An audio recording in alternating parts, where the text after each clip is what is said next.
Apa-apaan ini? Ada apa ribut-ribut ini? Hah? Lu kesini mau bayar utang?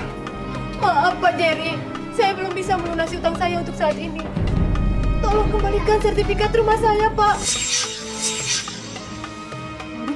Berani-beraninya mereka nyuri harta ayah. Woi, ngapain lu? Lo nggak usah ikut campur. Lo itu cuma anak pungut di sini.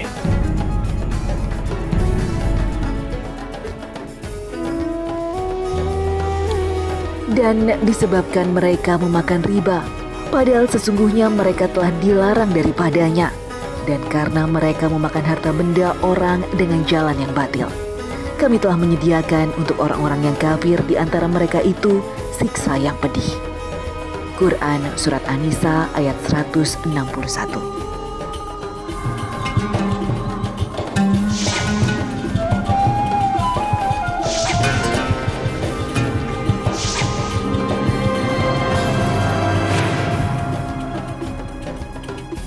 Assalamualaikum warahmatullahi wabarakatuh. Selamat pagi pemirsa Tawakal yang dirahmati Allah Subhanahu wa taala. Senang sekali rasanya saya Mario Werix dan rekan saya Angel Elga kembali menjumpai Anda pada acara Tawakal pagi hari ini. Assalamualaikum Angel. Waalaikumsalam. Bagaimana kabarnya? Alhamdulillah baik. Mario gimana kabarnya? Alhamdulillah sempurna. Alhamdulillah. Langsung saja kita sapa dulu pemirsa di rumah ya. Wow. Assalamualaikum warahmatullahi wabarakatuh. Pemirsa Antv dan juga jamaah Tawakal, pada pagi hari ini saya Angel Elga ingin mengajak pemirsa untuk mendengarkan hikmah dan cerita pada pagi hari ini. Tentu saja kita dibimbing oleh Ustadz, yaitu kita panggil saja Ustadz Bahori Muslim. Ya, kita sapa dulu langsung. Assalamualaikum Pak Ustadz. Waalaikumsalam warahmatullahi wabarakatuh. Alhamdulillah. Gimana kabarnya Pak Ustadz? Alhamdulillah, mudah-mudahan senang saya beri pertolongan, maumah. Mudah-mudahan kita dapat ilmu, dapat pelajaran yang berharga pada hari ini. Amin, amin. Dan juga pemirsa di rumah, kita juga kedatangan narasumber kita yang namanya kita samarkan. Langsung saja kita panggil yaitu Mbak Eni. Ya, Assalamualaikum Mbak Eni. Waalaikumsalam. Ya, Mbak Eni. Mbak Eni bisa langsung ceritakan apa yang terjadi selama ini dengan Mbak Eni? Ceritakan saja ya. Assalamualaikum warahmatullahi wabarakatuh. Nama saya Eni, saya anak ketiga dari 5 bersaudara. Kehidupan keluarga saya itu tidak kekurangan satu apapun. Keluarga saya itu berkecukupan karena ayah saya seorang rentenir atau lintah darat. Semuanya punya pekerjaan. Kakak saya yang pertama perempuan sebagai seorang pemandu karaoke yang 3 bulan atau 6 bulan itu jarang pulang. Bagaimana keadaan Mbak Eni itu setelah merasa risih atau ada omongan tetangga atau bagaimana gitu? Banyak omongan tetangga yang kurang enak ya didengar sama kuping saya juga kan, karena kakak saya juga backgroundnya nggak pada baik ya kan, kayak seorang pemandu karaoke, kakak kedua saya sebagai preman yang sering bikin rusuh di masyarakat, adik saya yang di bawah saya itu pecandu narkoba, dan adik saya yang terakhir itu sangat ringkih badannya terserang kanker usus. Pak Ustadz, kalau dalam Islam itu bagaimana? Tadi seorang rentenir ya, berarti meminjamkan uang, tapi mengharapkan bunga lebih. Nah itu kalau dalam Islam hukumnya bagaimana Pak Ustadz? Qala Allah Ta'ala fil Qur'an al-Karim, A'udzu billahi minasyaitonir rajim, alladzina ya'kuluna riba la yaqumuna illa kama yaqumul ladzi yatakhabbathu asyaitanu minal mas. Orang yang makan riba, nyari rezekinya dari riba, nyari duitnya karena riba, itu kalau dia hidup itu kayak orang kesurupan setan. Ini kata Allah dalam Quran nih. Nah, pemirsa yang dirahmati oleh Allah, riba ini termasuk dosa besar. Di dalam hadis Rasulullah, di antara dosa besarnya urutannya itu adalah musyrik, kemudian uququl walidain, menghardik atau durhaka sama orang tua, dan yang ketiga itu riba. Luar biasa dosa besarnya, dan sehingga karena dosa besar itu diancam oleh Allah. Orang yang makan riba hidupnya kayak orang kesurupan, kemasukan setan. Sehingga kalau mendengarkan cerita dari Mbak Eni tadi, keluarganya begitu ya beliau ceritanya banyak masalah, cukup tapi banyak masalah. Itu kayak orang kemasukan setan. Ya nggak ada kebahagiaan, tidak ada ketenangan, anak-anaknya semuanya tidak pada jalur yang bagus lah kira-kira begitu. Ya ini benar, shadaqallah, maha benar Allah. Maka pemirsa, pelajaran pertama, tinggalkan riba. Salah satu bentuk riba itu yang kita ceritakan disebut rentenir. Apa itu rentenir? Orang minjamkan uang 1 juta. Nggak peduli untuk apa, nggak peduli. Pokoknya minjem. Baliknya kapan? 2 bulan lagi. Kalau 2 bulan lagi nambah, jadi baliknya 1.200.000. Nanti kalau baliknya 6 bulan lagi, nambah lagi 1.500.000. Itulah, riba itu tambahan. Jadi kalau orang ngutangin 1 juta, ini ngomongnya masalahnya utang. Kenapa utang? Nggak nanya untuk apa sih? Gitu. Berbeda dengan kalau ngomong saya ini butuh motor, saya nggak punya duit. Anda bisa nggak minjemin saya, ngutangin saya? Akadnya bukan ngutang. Yang disebut nanti kalau kita ngaji fikih muamalat namanya murabahah, jual beli. Dia yang belikan, nanti saya beli dari dia. Ini berbeda. Yang kredit-kredit itu kalau tidak sesuai dengan akad muamalah, maka dia makan riba. Maka kayak orang kesurupan. Walaupun kedua belah pihak tidak ada keterpaksaan misalnya dia yang meminjam, dia yang kasih pinjaman, itu tetap aja hukumnya itu. Betul. Pemirsa yang dirahmati Allah, ini pelajaran kita nih. Jangan sampai kita hanya berpedoman kan sama-sama ridho, sama-sama ikhlas. Di syariah itu tidak hanya karena keikhlasan, tapi akadnya juga harus benar. Tidak semuanya antarodin itu sama-sama ridho itu dibenarkan loh. Contohnya apa? Orang berzina itu mesti sama-sama suka. Nggak ada orang berzina itu nggak suka. Kalau salah satunya nggak suka itu perkosaan. Tetapi siapa yang bilang zina itu boleh? Haram jelas. Walaupun suka sama suka. Nah begitu, tidak semuanya antarodin itu dibenarkan. Jadi riba itu adalah dosa besar yang menghilangkan keberkahan. Keluarga akan berantakan, anak-anak lihatlah. Karena di dalam sebuah hadis Rasul mengatakan begini, orang yang makan dari hasil yang haram, riba itu jelas-jelas haram, maka 40 hari ibadahnya tidak diterima oleh Allah. Jadi kalau dia makan riba, sholatnya, puasanya, ngajinya, umrohnya, hajinya nggak akan diterima oleh Allah. Bukan berarti begini, kalau sudah sangat nggak usah sholat sekaligus. Itu mesti bawaannya begitu. Kalau orang udah makan riba haram, bawaannya apa? Malas ibadah, malas zikir kepada Allah. Karena barangnya haram, makanannya haram. Ini tuh akibatnya. Kalau sudah haram, lihat deh. Orang yang rentenir, dia itu mengembangkan uangnya dengan cara yang tidak halal, keluarganya nggak ada yang tentrem. Nah ini kalau misalkan si ayah ini kan kerjanya sebagai maaf rentenir itu tadi ya. Nah itu bagaimana sifatnya kalau misalkan ada salah satu orang yang meminjam uang ke dia tapi tidak bisa mengembalikan, apakah dia memberi atau malah kasar? Kasar, otomatis kasar. Dan dia minta barang berharga warga yang minjam itu. Jadi kayak paksa. Ya. Assalamualaikum Pak Jerry.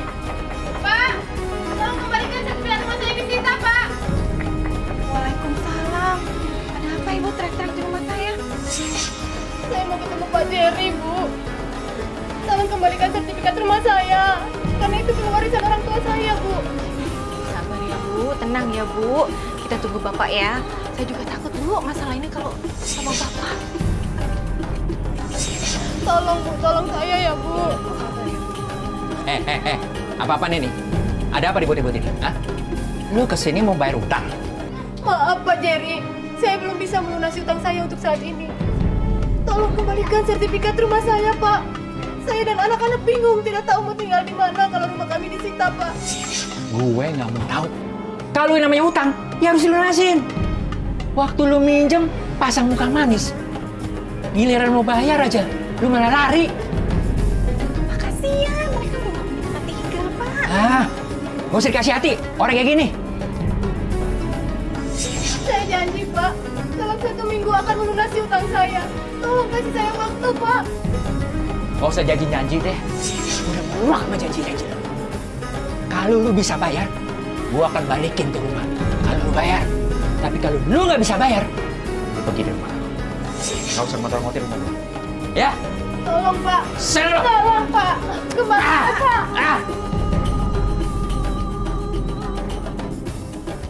Allah Subhanahu wa taala di ayat yang lain mengatakan wa illam taf'alu, kalau kalian tidak menghentikan nyari duit dari yang haram, nggak meninggalkan riba itu tadi, itu fa'dhanu biharbin minallahi wa rasuli.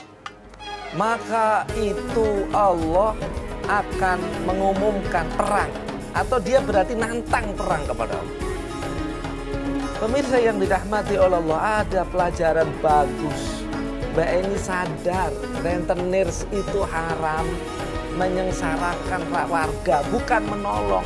Awalnya nolong, tapi ternyata itu bohong. Kalau diteruskan itu sama dengan ngajak perang kepada Allah. Siapa yang berani ngajak perang gak akan? Subhanallah. Nah, tetapi ada kebaikan. Ini kebaikan sebetulnya mengingatkan keluarganya. Ini loh ada setetes baik. Agar berhenti, ayo berhenti. Ini buktinya. Allah sudah kasih pelajaran. Adiknya sakit. Narkoba. Kehidupannya berantakan. Nah, beliau masih punya rezeki yang bagus, yang halal. Mbak Eni bekerja sebagai buruh. Itu halal. Untuk ngobatin, insya Allah bisa mengobati dengan uang yang halal itu ya Pak Ustadz ya. Tadi dibilang dia cukup dengan rentenir, bukan tambah bahagia. Anaknya sakit, kakaknya waliyadzubillah jarang pulang. Mana kebahagiaannya yang dijanjikan oleh setan itu? Setan itu kan janjiin duitmu kalau banyak bahagia. Ternyata tidak, hari ini terbukti. Maka sekali lagi pemirsa, jangan standar karena banyaknya uang agar kita punya banyak uang tetapi nggak peduli dari mana kita mencari. Ini yang perlu kita catat.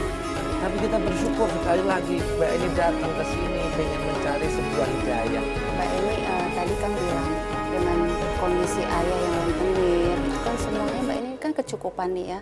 Tapi kok malah nggak bisa mengobati adiknya ini. Bahkan ibunya sekarang yang jualan balah yang bisa membantu ya. Gimana ceritanya Mbak Eni? Ayah saya sekarang sedang terkena stroke karena ada gangguan sarafnya yang kena. Jadi Mbak Eni juga harus membiayain ayahnya juga sekarang yang sakit. Jadi uang ayah itu habis untuk pengobatan dirinya sendiri. Mungkin tadi dan Pak Ustadz ya. Juga harta ayah itu selalu dibuang sama kakak kedua saya yang preman itu sama adik saya yang pecandu narkoba.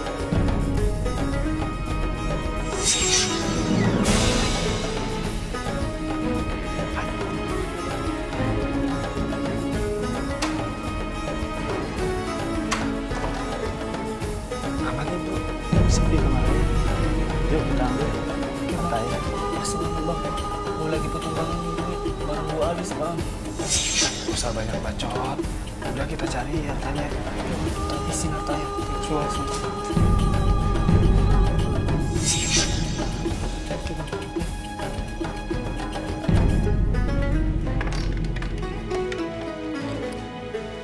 Lu cari sono aja dah. Ntar bang, bawel banget sih. Yaudah gua kesana bang.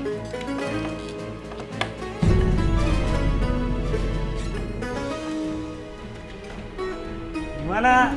Udah dapat belum? Belum bang, sabar lu bawel bang.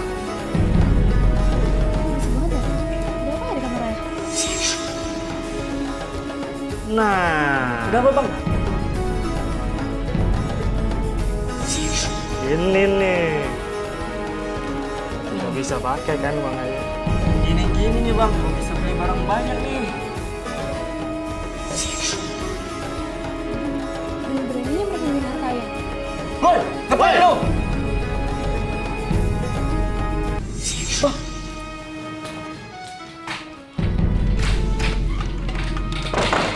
Berani-beraninya lo ngintip kita. Loh, harusnya aku yang nanya. Kalian ngapain di sini? Kenapa kalian tega banget nyuri harta ayah? Kalian udah tahu keluarga kita lagi susah. Alah, bacot! Awas ya, sampai ayah tahu, lo gue bunuh.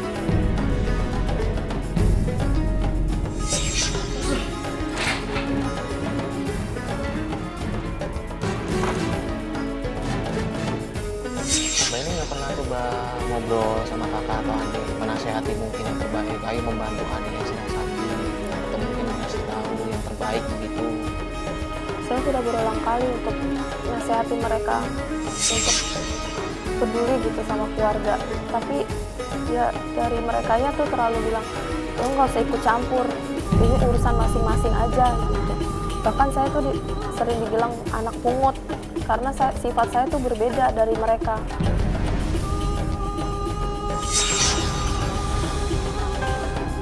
Ya, ini nikmat banget nih, Bang. Harus gue beli lagi.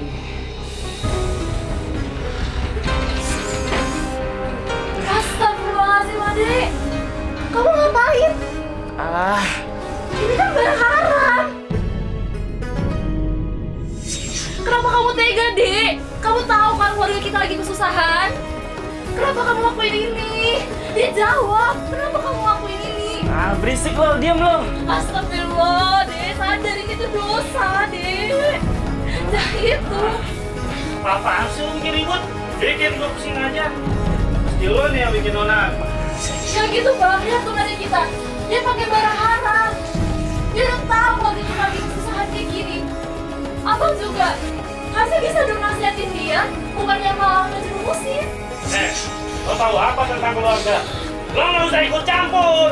Lo itu cuma anak pungut di sini. Maksud abang apa ngomong kayak gitu? Kurang jelas. Lo itu cuma anak terlantar, makanya dipungut sama ayah ibu. Gak mungkin, Bang. Gak mungkin ayah sama ibu mau aku. Ya udah pergi sana. Usir aja, Bang.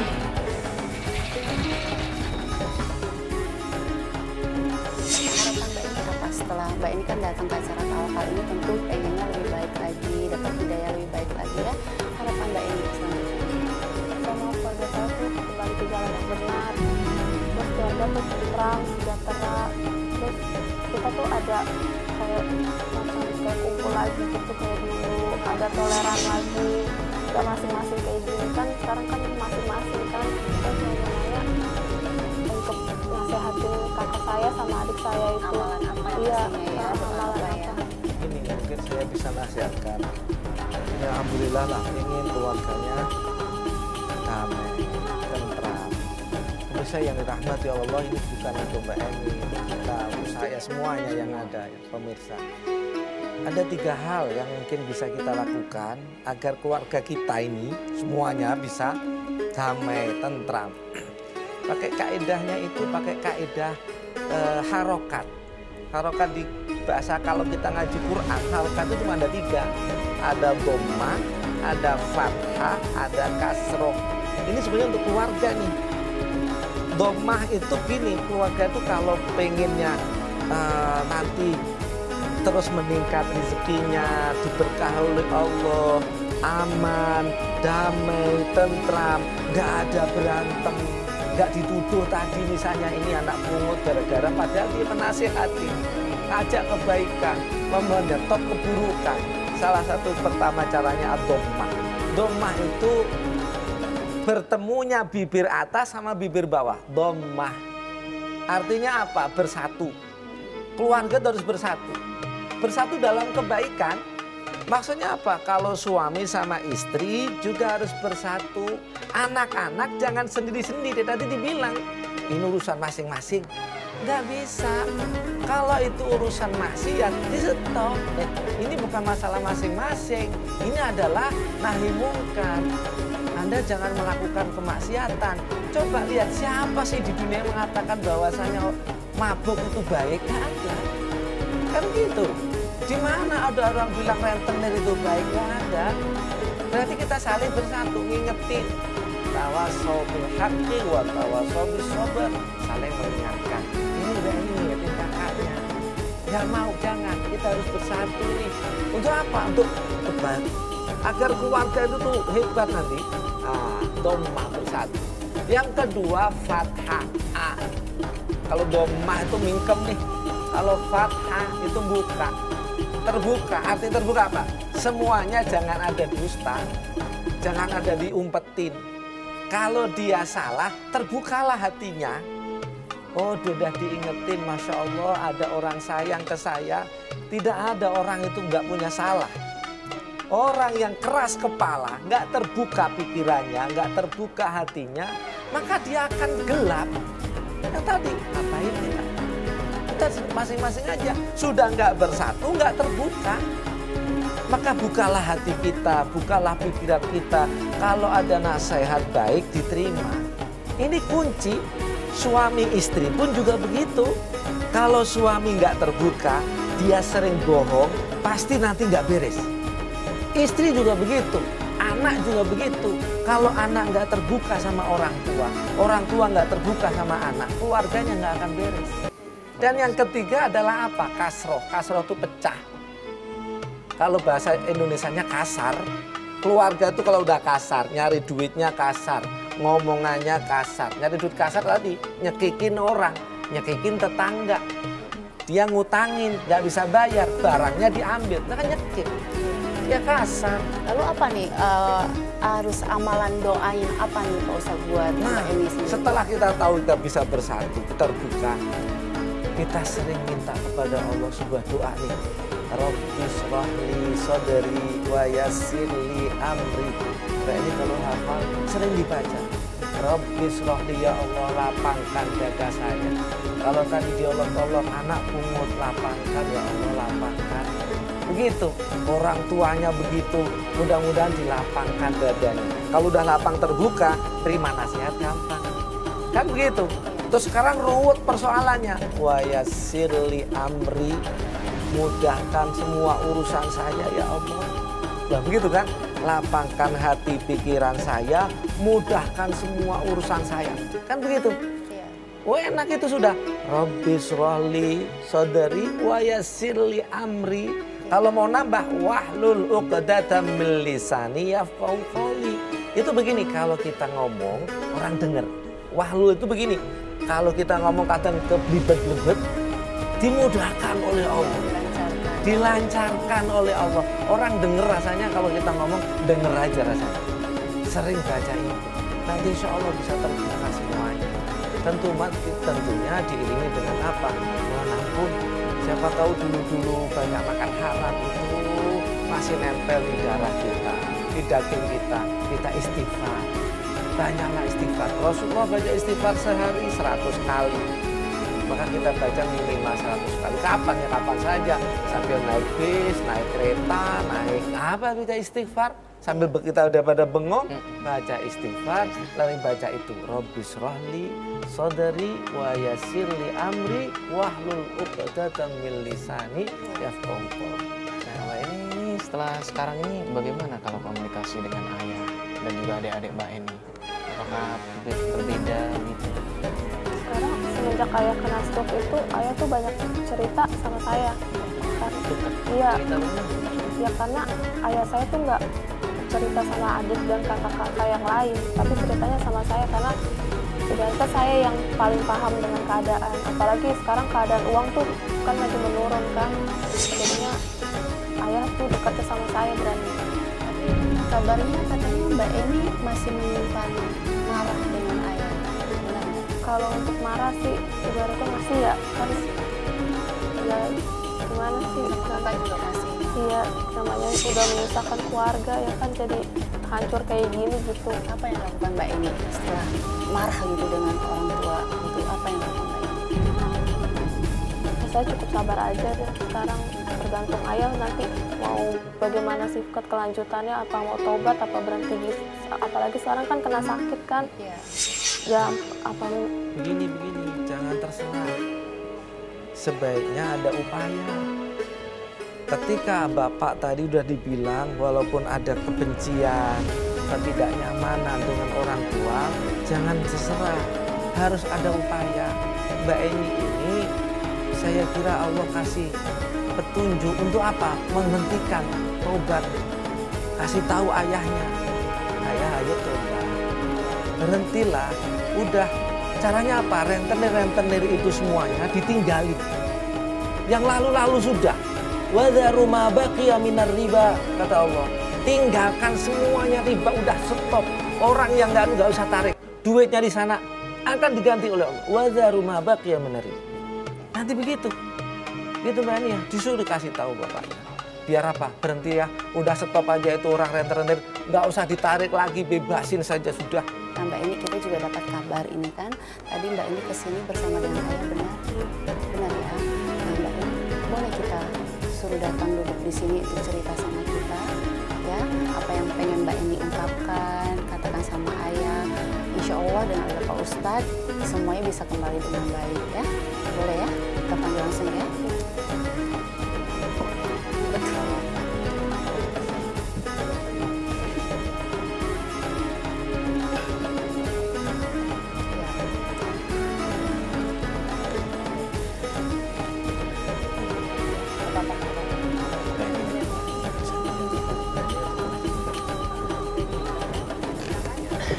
Mbak ini langsung saja perkenalkan ayahnya ya. Bagaimana ayahnya juga, coba cium tangan ibu ayahnya dulu. Silakan. Ini semua tuh keluarga kita kayak gitu gara-gara ayah yang selalu jadi rentenir, peras warga, yang minjemin uang ayah, dan ayah kasih bunga tuh besar. Kakak jadi nggak pulang-pulang juga. Terus adik narkoba, terus sekarang adik yang terakhir juga sakit. Itu semua gara-gara ayah. Ayah nggak mikirin resiko ke depannya itu kayak gimana. Gini pemirsa, ada pelajaran baik di Quran itu, ada ajaran begini, wala taqul lahumma uff. Jangan mengatakan yang kasar kepada orang tua. Walaupun orang tua itu pernah bersalah sesalah-salahnya, maksiat semaksiat-maksiatnya mungkin, jangan mengatakan yang kasar kepada orang tua. Sudah, kalau yang dulu salah, sekarang ada petunjuk kebaikan. Kita mungkin alangkah baiknya pemirsa ngomongnya, ayah ayo kita menuju yang baik. Apa itu? Tinggalkan riba. Karena Allah bilang, wadharu ma baqiya minar riba. Tinggalkan sisa-sisa itu udah tinggalin. Kan begitu. Nanti akan ada petunjuk lebih baik. Kita nggak usah takut, rezeki itu nggak akan berkurang. Semuanya udah dipatok. Ini sebuah hikmah menarik pemirsa. Mbak Eni diberi petunjuk, ayahnya masih ada umur, sakit. Alhamdulillah, Allah masih ngasih. Ini mudah-mudahan nanti pelajaran bagi kita, tinggalkan riba. Sehingga nanti ada keberkahan. Pak Ustadz, nih sepertinya Pak Jerry mau bertanya nih sama Pak Ustadz ya. Apa yang mau disampaikan Pak Jerry? Kita dengarkan dulu Pak Ustadz ya. Saya mau bertobat Pak Ustadz.